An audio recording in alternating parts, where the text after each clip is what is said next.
오늘 말씀은 우리는 무엇을 해야 하는가? 어떤 논문에 보니까 5살, 6살짜리의 어린 아이들을 불러서 마시멜로를 하나씩 주었습니다. 이 마시멜로가 여기 화면에 나온 것처럼 이렇게 생겼어요. 마시멜로. 여러 모양이 있는데 꽈배기처럼 생긴 그런 그 마시멜로도 있고 저렇게 생긴 것도 있습니다. 그런데 마시멜로는 미국이나 서양에서 보면 어린아이가 아주 때를 쓰고 울 때 어린아이를 달랠 때 마시멜로 하나 이게 딱 넣어주면 울음을 딱 그칩니다. 떼짱을 내는 것을 딱 그쳐요. 왜 그러냐 하면 그렇게 맛있기 때문에 그렇습니다. 그래서 이 마시멜로를 이렇게 앞에 놔두고 10분 동안 이 마시멜로를 참고 있으면, 먹지 않고 참고 있으면 또 마시멜로를 2개를 주겠다고 약속을 합니다. 12명의 어린이를 두고 실험을 해보니까 12명 중에서 9명은 10분 동안에 마시멜로를 참지 못하고 먹어버립니다.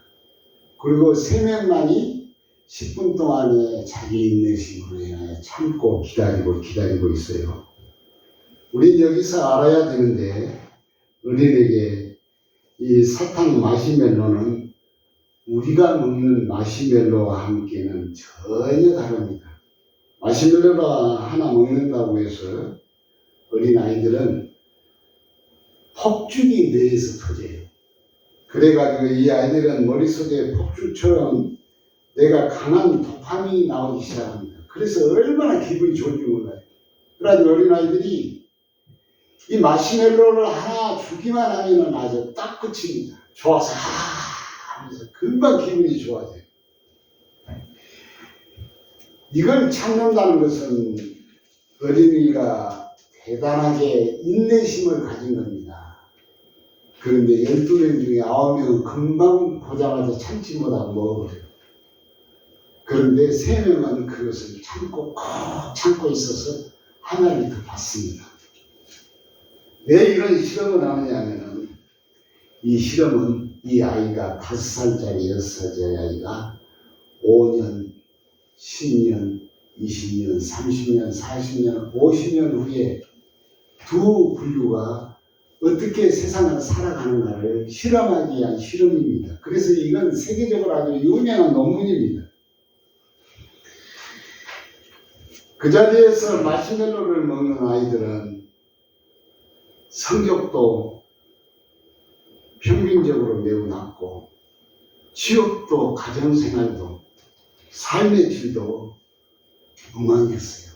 그리고 심지어는 마시멜로를 많이 빨리 먹어보는 아이는 마약에 취해가지고 세상을 망가진 아이도 많답니다. 이 인생의 성공의 가장 키워드는 뭐냐면 만족의 지연 능력이라 그럽니다. 만족의 지연 능력.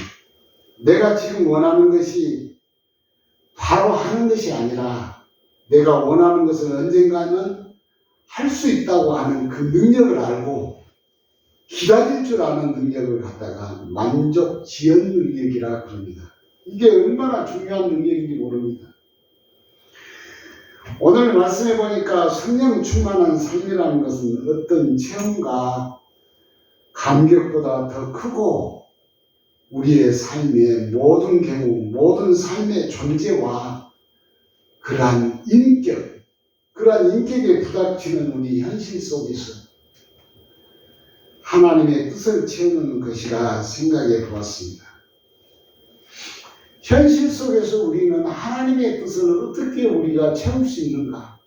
그게 오늘의 요지의 말씀이에요. 그것은 하나님이 인도하시는 길이며 하나님이 채우는 길입니다. 우리의 신앙도 채우고 삶도 채우고 우리의 모든 것을 채우는 길이에요.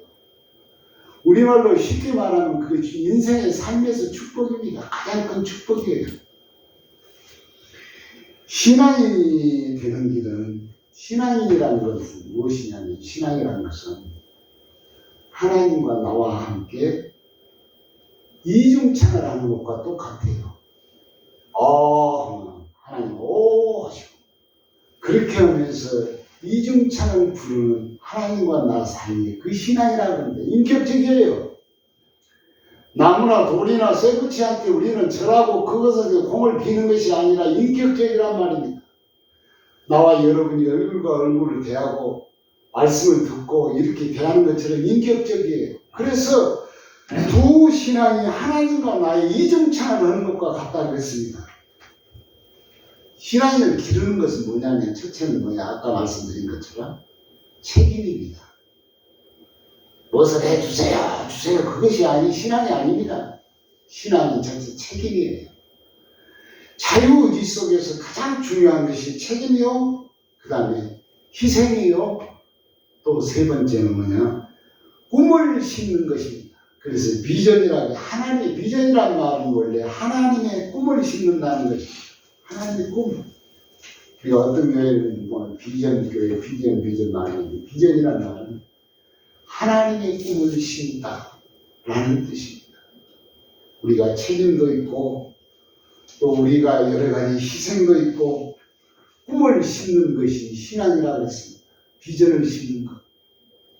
우린 여기에서 영적인 전투라고 말을 했어요. 오늘 여기 성경에 보니까 영적인 전투라고 하니까 물질계를 떠나서 정신적인 세계의 얘기들이 아니라는 말씀이에요. 그래서 가장 현실적인 하나님에 의해서 하나님께 속하는 싸움이라는 겁니다. 가장 현실적으로 오늘 우리 교회 나와서 예배드리는 이거 현실이에요. 운전하는 거 현실입니다. 밥 먹는 거 현실이에요. 이 현실 속에서 하나님께 속해서 우리는 싸우는 것이다. 내가 직업을 가지고 무슨 일을 하고 어떤 공부를 하고 무엇을 하고 장사를 하고 직장에 나가고 이 모든 것들이 그 속에서 하나님께 속하는 싸움을 갖다가 오늘 말씀을 드리는 성령에 관한 말씀입니다. 이 말씀이 분명한 것은 모든 경우 상황은 하나님께 속하는 싸움이라. 세상에 속하지 않는 싸움. 하나님의 의지를 하며 하나님을 의지를 하고 만족 지역 능력, 바로 육신의 만족 지역 능력과 함께 이 싸움에서 싸우는 거예요. 아까 어린아이인 것처럼 이 마시멜로를 참는 것처럼 이 세상에 대해서 육신에게 모든 것을 내가 이미 참고 있는 겁니다. 인내하는 겁니다. 나를 빚는 거예요. 그래서 이와 같은 싸움이다. 이 싸움에 속하지 아니하는 것이 이 세상에 하나도 없다는 말씀입니다. 그렇게 하려고 하면은 그냥 대충 하면 안 돼요. 신앙생활은 대충 하는 것이 법이 없습니다. 신앙생활 하고 보면 알고 보면 굉장히 여기 보니까 전신갑주라면 전쟁할 때 쓴 거예요. 우리가 세상살이도 전쟁터와 같지만 신앙생활은 더 한동안 더 높아서 전쟁과 같은 것이 신앙입니다. 영적인 세계예요. 영적인 무장을 튼튼히 해야 합니다. 그래서 여기 보니까 전투를 할 때 머리도 보호하고 몸통도 보호하고 방패를 가지고 칼도 가져야 되고 우리의 삶의 어떤 경우는 이 싸움에서 죄되지 않는다는 것이 하나도 없습니다. 이와 같이 머리도 많이 써야 돼요. 지식도 많이 가져야 됩니다. 그 다음에 머리도 보호뿐만 아니라 몸도 보호해야 해요. 전신은 우리의 육체도 보호하는 말씀입니다. 그러면서 내가 싸움을 세상과 함께 싸울 때 나의 방패는 무엇인가를 자기가 알으라는 그 말씀입니다. 영적인 전투라는 사실을 일깨워주고 있는 말씀이 오늘 이 말씀입니다. 그래서 우리 에베소서 6장 12절을 한번 읽어보겠습니다. 12절에 보니까 여기 화면에 보고 한번 읽어보겠습니다. 시작. 우리의 삶은 혈과 육에 대한 것이 아니요 경사와 권세와 영원의 세상 주관자들과 하늘에 있는 악의 영들에 대하여라. 그랬습니다. 구체적인 선택으로 살아가는 실천이 다 하나님께 속하지 아니하는 것이 세상에 아무것도 없다는 그 말이에요. 이 말을 요지로 그 말을 우리말로 풀어서 말하면 이 세상에 속할 때 하나님 앞에 속해 있는 것이 아무것도 없다는 게 속하지 아니한 것이 없어. 다 하나님 앞에 다 속해 있는 거예요. 하나님을 의지하면서 만족 지연 능력이란 말은 세상의 능력, 세상 것을 취하지 말라는 거예요. 달콤한 것 때문에 내가 속하지 말라는 겁니다. 그래서 어떤 사람은 유용성을 쫓습니다. 유용성이라는 말은 이렇게 교회는 나오기는 나오는데 이건 별거 아니에요. 보니까 그렇게 생각을 해요. 그래가지고 쉽게 자기가 서원을 하는 사람 내가 많이 봤습니다. 하나님, 우리 아들만 낳게 해주면 저 아프리카 오지에 가서 굶어 죽은 사람을 위해서 나는 희생하겠습니다. 무슨 병만 이와 같이 낫게 해주면 나는 무엇을 하겠습니다. 서운한 사람 많이 봤어요. 계약을 합니다. 그러나 하나님은 삶의 여유를 주시면, 감동을 주시면 아프리카에서 헐벗은 자식을 살리노라고 하는 것은 핑계입니다. 하나님께 약속을 합니다. 그런데 이 세상에 이 성경은 그렇게 쓰여 있지 않습니다. 한 번도 그렇게 쓰여 있지 않아요. 아프리카가 어디냐면 평범한 오늘입니다. 평범한 이 순간 우리는 그 현실이 지금 오늘입니다. 아무것도 아닌 일, 그 일이 아프리카와 같은 이 시간, 이 순간이란 말씀이에요. 이 성경이 그 말씀입니다. 날카롭고 예리한 성령의 검을 가져라. 우린 이것이 바로 아프리카의 선교지와 같은 그곳입니다. 하나님이 두렵거나 몸서리치라는 것이 아니라 어떤 사람은 이렇게 말하니까 하나님 무서워서 나는 오늘 주일 나왔어. 하나님 무서워서 나는 11절을 하겠어. 하나님 무서워서 나는 뭐 봉사를 하겠어. 하나님 무서워. 그 성경은 그렇게 써 있질 않아요. 하나님이 두렵거나 몸서리치라는 것이 아니라 이미 이곳이 그 현장이라는 것을 기억하라는 말씀입니다. 인생에 참을 수 없는 마시멜로가 앞에 있어서 육신의 만족 지연의 아프리카의 현장이 바로 이곳이라는 것입니다. 이곳. 아프리카 가야만 하면 내 육신의 만족 지연을 할 수 있고 그곳에서만 내가 신앙생활을 잘할 수 있는 것이 아니고 그곳에서만 내가 인내할 수 있는 것이 아니라 지금 이곳에 이 순간 이 시간이라는 말씀입니다. 이 현장. 우리의 삶의 만족 지연 능력이란 말이 그리고 믿음의 자존감이 높은 사람입니다. 믿음의 자존감이 높은 사람은 남의 눈치를 사람 눈치 별로 안 봅니다. 상황도 별로 보지 않고 모르면 모른다고 말을 솔직히 하고 없으면 없다고 말을 솔직히 하고 전혀 창피하지가 않게 세상을 삽니다. 믿음의 자존심이 많은 사람, 믿음이 높은 사람이요. 높은 사람입니다. 믿음의 자존감이 높은 사람은 내가 뭘 하든지 기본적으로 나 자신이 괜찮은 겁니다. 나 자신이 스스로 괜찮아? 괜찮습니다. 뭘 해도 괜찮아요. 뭘 해도 떳떳해요. 하나님 앞에 사람 앞에 뭘 해도 떳떳합니다. 뭔가를 모르는가 그것도 괜찮은 것이고 모자란 것도 괜찮습니다. 그것이 믿음이 도독한 사람입니다. 모르는 사람은 믿음이 좋은 사람은 질문도 많이 해요. 모르니까 알라고 합니다. 자존감이 낮은 사람, 믿음이 없는 사람은 어떻게 합니까? 자기 존재 자체가 마음에 안 들어요. 하나님 맨날 불편합니다. 날이 새면 불편하고 눈 뜨면 불편하고 눈 감아도 불편합니다.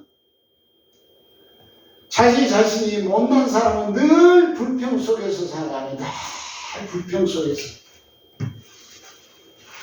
뭔가를 모르니까 나는 너무너무 창피하고 부끄러운 것이다 이렇게 하고 숨기고 다니면서 모르는 것도 아는 척도 하고 그럽니다. 그래서 교회를 다니는 권사님들은 어떻게 그렇게 인격적으로 훌륭하신지 몰라요. 진짜 훌륭합니다. 진짜 훌륭합니다. 이 믿음이 좋은 사람은 자존감이 높은 사람입니다. 자존감이 높은 사람. 사람들은 모든 것을 감추니까 성장이 멈추고 열등의식이 많고 점점점 작아지기 시작합니다. 뿐만 아니라 심하면 우울증까지 와요. 믿음이 없는 사람은 자기가 작아지니까. 그러니 신앙이 좋아지려면 어떻게 해야 합니까? 적당히 독해져야 합니다. 신앙은 하하호호 해갖고는 되질 않아요. 물에 물 탄 듯 술에 술 탄 듯 우리나라 말로 그렇게 하면 안 돼요. 적당히 독해져야 해요. 신앙생활 잘하는 것은. 게으르고 나태한 사람을 보면 그런 사람 신앙생활을 잘하는 사람 못 봤습니다. 열심히 할 일이 밀려있네. 태산같이 밀려있는데 대낮에 그냥 2시, 3시까지 흘려서 한 사람. 눈 뜨면 어떤 느낌이 드냐면 나는 인간 쓰레기인가. 나는 언젠가는 한번 그랬어요. 낮에 잠은 잘 안 잤습니다. 일평생 잠을 안 한다. 그래서 미국에 있을 때 주이시 그 예수 잘 믿는 주이시들이 날 보고 뭐라 하냐면 저 패스터리는 세븐일레븐이라고 그래요. 세븐일레븐 하죠. 아침 7시에 오픈해가지고 저녁 11시에 문 닫는 사람이에요. 내가 별명이 그래요. 내가 잘한 게 아닙니다.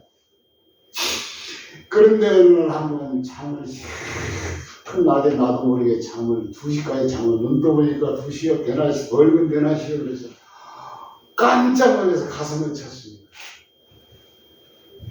난 인간 쓰레기인가? 나는 정말로 안 된 사람인가? 깜짝 놀랐어요. 그러면서 내 자신이 싫어지더라고요. 언제 자기 자신이 최고로 생각이 드냐면 해야 될 일을 했을 때 성취감이 있습니다. 성취감. 이 성취감은 굉장히 좋습니다. 자신을 굉장히 좋아하게 돼요. 계획이 있을 때 달성하게 되면 목표가 있을 때 도달하는 자기 자신을 볼 때마다 자기 자신을 사랑하게 됩니다. 마음 먹을 때 어떤 사람은 미룹니다. 필요로 되면서 미뤄하고 이것도 그냥 지나가고 오늘도 지나가고 또 오늘 지나갔으면 또 내일 하겠지.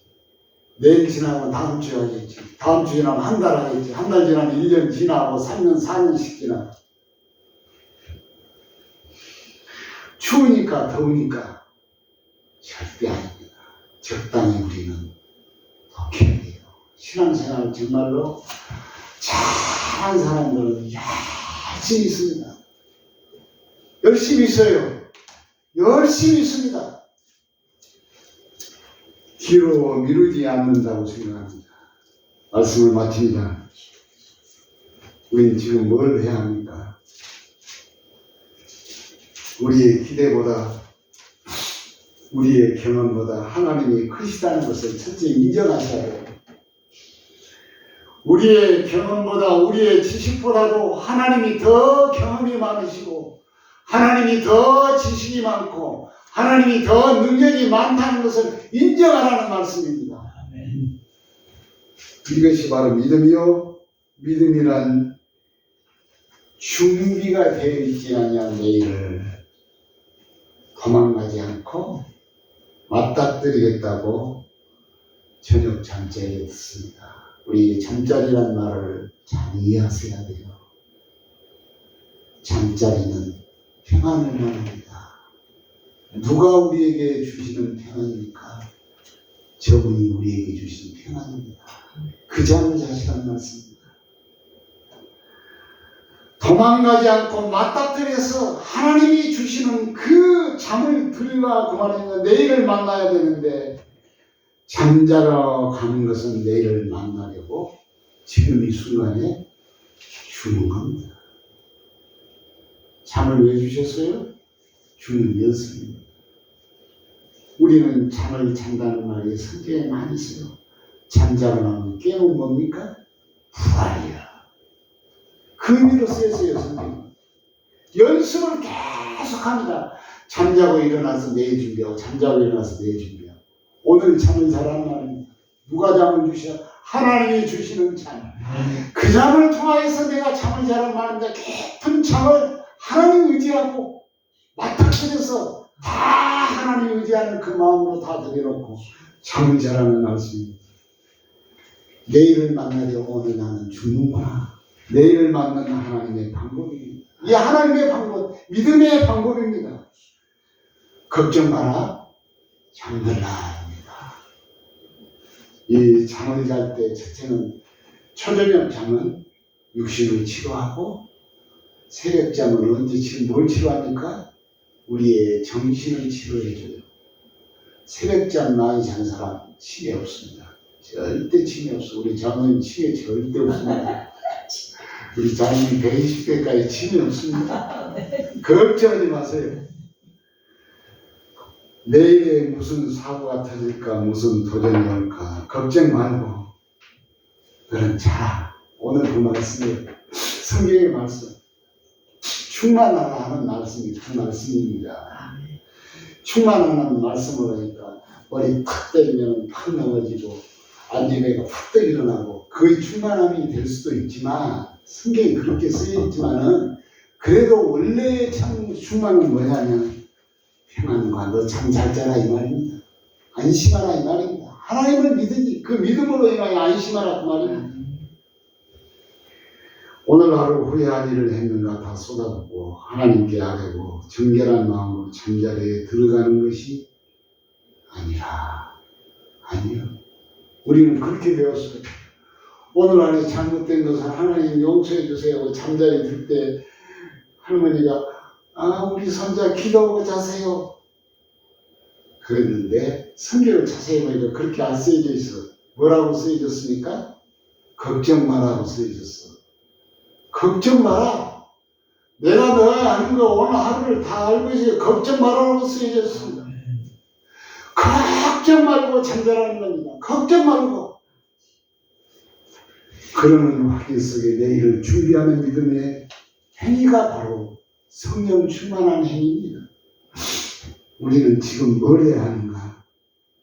이 처음부터 끝까지 잘 우리가 이 말씀을 유튜브로 한 10번씩 보고 성경을 보시면 이 말씀이 이해가 잘 되실 줄 주의 이름으로 축원합니다.